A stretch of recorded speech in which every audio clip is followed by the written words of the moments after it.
Saya Wiwi, guru ekonomi. Saya pada tahun ini mengakhiri masa purna bakti saya sebagai guru di sekolah formal. Saya menjadi guru menurut saya karena sebuah kondisi. Saya terkondisikan dari kecil di keluarga saya, bapak ibu saya basicnya seorang guru, saudara-saudara ibu saya juga seorang guru. Jadi saya sangat terbiasa dengan lingkungan guru. Nah, ayah saya pernah mengatakan kepada saya bahwa sedari kecil memang saya ingin menjadi guru karena guru TK berkomunikasi dengan ayah saya bahwa kalau saya bermain sekolah-sekolahan selalu pengen jadi guru. Nah, dari situ mungkin sudah tumbuh jiwa seorang guru pada diri saya. Saya anak ke-8 dari 12 bersaudara. Saya lahir di Rembang, tetapi sejak umur TK saya sudah berada di Blora dan menghabiskan masa remaja saya di Blora.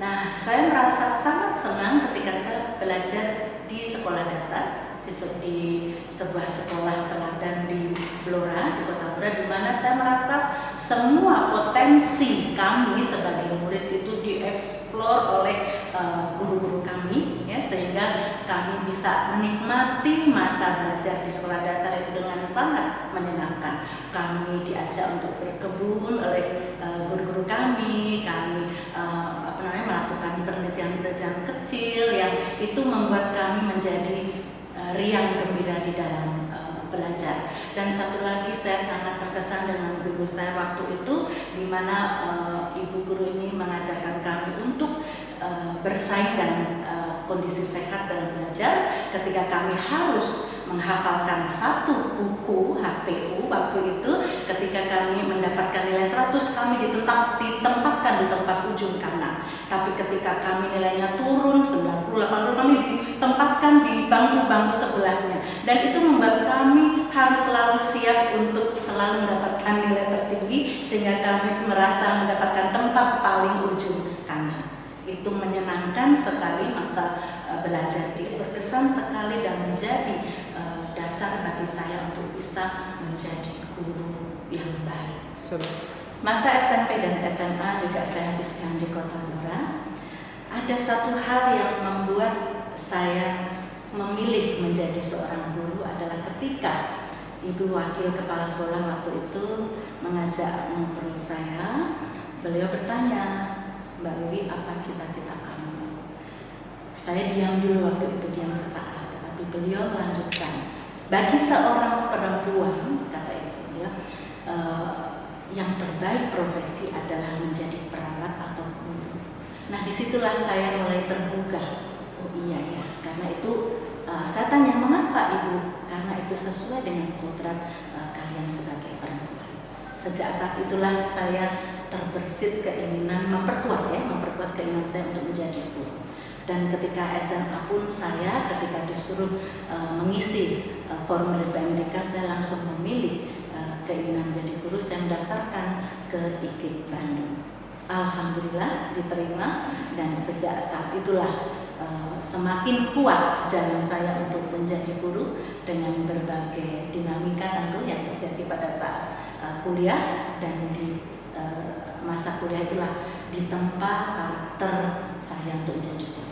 Saya masuk IKIP Bandung itu sejak tahun 1986, dan disitulah dengan melihat situasi kampus, kemudian masa pengenalan, itu membuat saya menjadi makin mantap untuk menjadi guru. Dan disitulah saya menemukan jati diri saya, ya, dengan mempelajari psikologi pendidikan salah satunya, kemudian psikologi sosial, itu semua makin membuat mantap saya menjadi guru. Dan situasi perekonomian saat itu yang juga memberikan inspirasi kepada saya mengapa saya memilih jurusan ekonomi dan koperasi. Pada saat itu memang pemerintah ingin mengembangkan perekonomian rakyat melalui koperasi, dan saya merasa itulah jawaban untuk bangsa Indonesia, masyarakat Indonesia menengah ke bawah agar bisa mandiri secara ekonomi. Dan disitulah kami belajar juga di kampus kami melakukan penelitian-penelitian di koperasi koperasi setempat. Bahkan kami ditugaskan juga untuk mendirikan koperasi di sekolah menengah atas waktu itu, dan itu kami jalani dengan sangat. Saya merasa senang bisa terlibat langsung di masyarakat untuk bisa mengaktualisasikan apa yang memang saya cita-citakan, dan itu menyenangkan sekali bagi saya. Saya memilih kampus IKIP Bandung karena memang kakak-kakak saya sebagian besar kuliah di Bandung, ada yang di ITB, kemudian ada yang di Unpad, dan juga ada yang di IKIP Bandung. Jadi saya mengikuti jejak kakak-kakak saya sehingga masuklah saya ke IKIP Bandung. Dan rupanya saya merasa berjodoh dengan kampus ini karena saya sangat menyukai situasi kuliah di IKIP Bandung ini. Kemudian setelah itu tahun 91 saya lulus dari IKIP Bandung lalu merantau ke Jakarta. Kenapa keputusannya ke Jakarta? Lebih pada pilihan apakah saya akan berkarir di Blora, di Bandung atau di Jakarta. Nah, mengapa saya menuju Jakarta? Saya kira pilihan itu sudah Allah yang membuat saya berpikir harus ke Jakarta. Allah yang memilihkan kota Jakarta ini untuk saya mengabdikan diri sebagai guru. Pertama kali saya bekerja adalah di sebuah lembaga pendidikan komputer, di mana di sana saya dilatih menjadi guru komputer selama 3 bulan. Yang dari nol, saya tidak tahu sama sekali komputer, tapi dilatih 3 bulan menjadi guru komputer. Akhirnya alhamdulillah berhasil dalam pelatihan itu dan menjadi seorang guru komputer. Setelah itu tahun 1995 saya memberanikan diri untuk melamar di sebuah sekolah swasta di Jakarta Selatan, di mana itu menjadi tempat pengabdian saya satu-satunya sampai saat ini hingga 27 tahun masa purna bakti saya. Nah, disinilah saya banyak belajar. Di sekolah ini begitu banyak yang saya peroleh, dan saya sangat berterima kasih karena pemikiran saya yang saat itu menjadi seorang guru terbantahkan karena saya banyak mendapatkan ilmu di sekolah ini. Ilmu berbagai hal, baik itu teknis mengajar saya, kemudian terkait dengan pendekatan kepada siswa, baik juga bagaimana manajemen kelas dan sebagainya. Dan itu membuat saya menjadi percaya diri, ya, makin percaya diri menjadi guru karena terasah keterampilan dan potensi saya, berkembang sekali potensi saya di sini. Jadi begitu juga dengan bagaimana pendekatan terhadap siswa, sehingga tidak sama seperti saya waktu menjadi siswa ketika SD hingga SMA. Rupanya pendekatan di sekolah ini membuka mata saya, bahwa ada pendekatan yang lebih baik loh ternyata untuk mengajar, sehingga kita menjadi guru yang bisa mengembangkan potensi seluruh siswa dengan optimal. Ada pengalaman yang sangat berkesan bagi saya pada saat memulai mengajar di sekolah ini, di mana saya kok merasa tidak terjalin chemistry antara saya dengan murid, ya, dan ada komunikasi yang salah menurut saya. Kemudian saya mencari tahu apa sebabnya, dan akhirnya saya tahu bahwa ternyata saya suka membandingkan murid saya dengan diri saya, di mana saat itu saya belajar di SMA bagaimana saya seperti itu. Saya berkesimpulan memang rupanya tidak semua murid suka dibandingkan, bahkan mungkin semua orang tidak suka dibandingkan. Karena itulah saya belajar dari itu, saya mulai membuat komunikasi yang lebih baik dengan anak-anak, dengan melihat anak itu sendiri seperti apa. Saya awali dengan karakter mereka seperti apa. Mengembangkan karakter murid adalah tugas setiap guru. Tapi jangan lupa ada satu lagi yang harus dikembangkan, yaitu potensi murid. Kita dulu harus tahu potensi murid satu-satu itu seperti apa. Dari situlah kita akan bertolak untuk mengembangkan potensi mereka. Saya berpandangan bahwa setiap murid itu adalah sebuah intan atau mungkin mutiara yang harus digosok terus untuk bisa memancarkan sinarnya. Tugas guru adalah menggosok agar bisa memancarkan sinar tersebut sehingga mutiara atau intan itu menjadi bernilai mahal. Itu yang akan kita. Tidak ada seorang guru yang tidak memiliki masalah dalam mengajar, pasti ada. Nah, masalah saya terbesar itu yang membuat saya tergugah adalah bahwa saya harus berubah, harus membuat metode yang menyenangkan untuk murid. Karena ketika saya mengajarkan ilmu manajemen, nggak bisa mengajarkan manajemen adalah bla bla bla bla bla, tidur semua murid kalau kita mengajar seperti itu. Saya punya ide, maka anak harus terlibat di dalam belajar itu sendiri, proses belajar. Maka saya membuat sebuah simulasi, boleh dikatakan sosiodrama lah ya.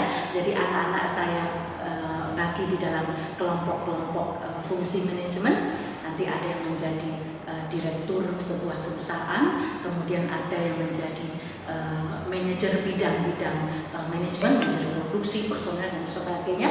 Nah, dari situ setiap kelas itu akan melahirkan sebuah produk imajiner yang akan mereka bentuk, akan mereka jual melalui proses bagaimana bermanajemen. Nah, dengan demikian anak menjadi senang karena terlibat dan berperan di dalam pembelajaran itu, sehingga pada akhirnya anak sendiri yang bisa mengambil kesimpulan, oh manajemen tuh ini toh, ilmu manajemen tuh digunakan untuk ini toh. Nah, dari situ anak-anak merasa belajar dengan bergairah sehingga melahirkan kesenangan tersebut. Melihat para siswa bergairah dalam belajar semakin menumbuhkan spirit saya ya untuk bisa membuat, menciptakan metode-metode mengajar yang lebih menyenangkan lagi. Nah, akhirnya saya ramu lagi, saya kembangkan metode yang tadi sudah saya dilakukan oleh siswa, kemudian saya ramu lagi untuk pada pembelajaran berikutnya. Bagaimana nih untuk menyampaikan ilmu atau materi tentang jiwa kewirausahaan. Setelah anak-anak melakukan riset pasar, maka mereka akan tahu produk apa yang diminati oleh temannya, itulah yang akan mereka susun dalam sebuah proposal bisnis. Nah, dengan demikian anak mengembangkan seluruh potensinya, baik kemampuan literasi, kemampuan berpikir, kemudian keterampilan mengambil keputusan, bekerja sama, kemudian berkolaborasi. Nah, itu semua potensi terkumpul dalam kegiatan tersebut. Ketika saya membaca materi tentang kewirausahaan, bagi saya bayangkan sangat tidak menyenangkan saya mengajar di depan papan tulis, kemudian menyatakan kepada anak-anak seorang wira usaha dan bla bla bla bla, sangat tidak menyenangkan. Saya sendiri tidak suka belajar seperti itu. Oleh karena itu saya ingin anak-anak atau murid merasakan sendiri bagaimana menjadi seorang wirausahawan, karena disitulah mereka mengembangkan jiwa kewirausahaan yang sebetulnya ada pada diri setiap murid. Nah, disinilah saya berpikir dengan menanamkan jiwa kewirausahaan melalui proyek tersebut, saya bisa melihat bagaimana seorang murid mengambil keputusan dengan baik untuk masa depannya. Bahwa tidak harus menjadi seorang wirausahawan atau seorang bisnismen mempelajari jiwa kewirausahaan, tidak. Tetapi setiap profesi apapun, manakala seseorang memiliki jiwa kewirausahaan, itu menjadi memberikan hasil optimal di dalam setiap profesinya. Karena saya yakin di dalamnya akan muncul ide-ide kreatif yang akan menunjang pengembangan atau suksesnya profesi mereka. Untuk sobat ngopi semua, para guru, para calon guru atau seluruh pemerhati pendidikan anak bangsa ini, mudah-mudahan apa yang sudah saya sampaikan tadi menjadi inspirasi untuk kita semua. Nah, bagi saya sendiri mengembangkan potensi menjadi satu hal yang sangat penting, bahwa tidak ada murid atau anak yang gagal, tetapi mungkin sayalah yang tidak bisa mengembangkan atau menggali potensi anak tersebut sehingga dia yang seharusnya bisa berperan di dalam belajar dan menjadi merasa tidak mampu berperan. Sekali lagi, mengali potensi, mengembangkan potensi setiap anak adalah tugas terpenting kita sebagai.